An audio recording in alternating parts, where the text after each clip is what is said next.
बागपत का एक छोटा सा गांव जहां पर इस वक्त दहशत का माहौल है।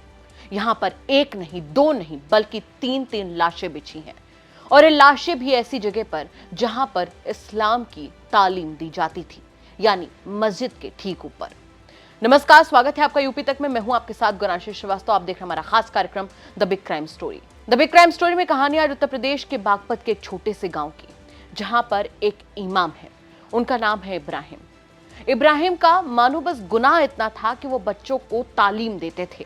वो चाहते थे कि बच्चे उनके धर्म के हिसाब से उस राह पर चलें, नेकी की राह पर चलें, लेकिन शायद यही उनके लिए सबसे बड़ी गलती साबित हो गया। अब इस कहानी को समझने के लिए आपको पहले बागपत से देवबंद चलना होगा। दरअसल देवबंद में अफगानिस्तान के कार्यवाहक विदेश मंत्री आए थे, जिनके स्वागत में इब्राहिम जो थे वो पहुंचे देवबंद। पीछे से घर पर उनकी पत्नी मौजूद थी और उनकी दो छोटी छोटी बच्चियां, मासूम बच्चियां, जिनकी उम्र 10 साल भी नहीं थी, एक 5 साल की और एक 3 साल की। ऐसे में अचानक से इब्राहिम की पूरी दुनिया उजड़ जाती है। एक साथ तीन तीन लाशें बिछती हैं, इब्राहिम की पत्नी की और उनकी दोनों मासूम बेटियों की। पूरा इलाका देखकर दहशत में था और कोई समझ नहीं पा रहा था कि आखिर इन मासूम बच्चियों का क्या दोष है।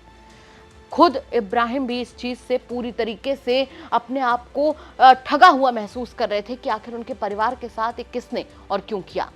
अब चूंकि मामला बड़ा था, मामला ट्रिपल मर्डर का था, इसीलिए पुलिस भी एक्टिव हुई। पुलिस ने 60 थानों की टीमें लगाई और उसके बाद 6 घंटे में, महज 6 घंटे में घटना का खुलासा किया। और जब घटना का खुलासा हुआ तो सभी के पैरों तले जमीन खिसक गई। कत्ल का इल्जाम किसी और पर नहीं, बल्कि उस छात्र पर आया जो कि इब्राहिम से तालीम लेता था। यहाँ पर बड़ी बात यह है कि पहले मौलाना जब उसे पढ़ाते थे तो उसका मन लगता था, लेकिन धीरे धीरे उसका मन उजड़ने लगा। वो कुरान को अब पढ़ना नहीं चाहता था, अब समझना नहीं चाहता था, लेकिन मौलाना उसे पढ़ाना चाहते थे, नेकी की राह पर लाना चाहते थे। और इसी के चलते कभी कभी वो सख्ती दिखा देते थे, कभी डांट दिया करते थे, कभी मार दिया करते थे, बिल्कुल वैसे ही जैसे बचपन में आपको या हमें हमारे टीचर डांट देते थे या मार देते थे।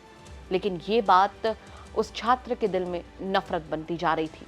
और तो बताया ये भी जा रहा है कि जब मौलाना बाहर होते थे तो उनकी पत्नी भी तालीम देने के लिए मस्जिद में उतरती थी और बस उसी समय उसके साथ भी उन्होंने भी सख्ती दिखाई, जिसके चलते धीरे धीरे नफरत उस छात्र के मन में ज्यादा बढ़ने लगी।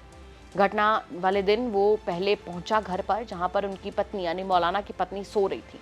पहले उसने उन पर वार किया, फिर एक मासूम बच्ची पर वार किया और उसके बाद उसने आखिर में पूरे परिवार का खेल खत्म कर दिया।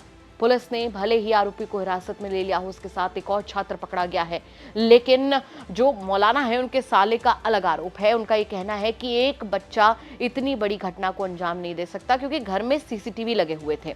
उस सीसीटीवी को पहले उसने तोड़ा है, बंद किया है, उसके बाद में उसने आगे की घटना को अंजाम दिया है। फिलहाल गुत्थी भले ही सुलझ चुकी हो, लेकिन अभी भी कई इसमें ऐसे पहलू हैं जिनका परत दर परत खुलना बाकी है। लेकिन ये घटना अपने आप में कई बड़े और गंभीर सवाल खड़े करती है।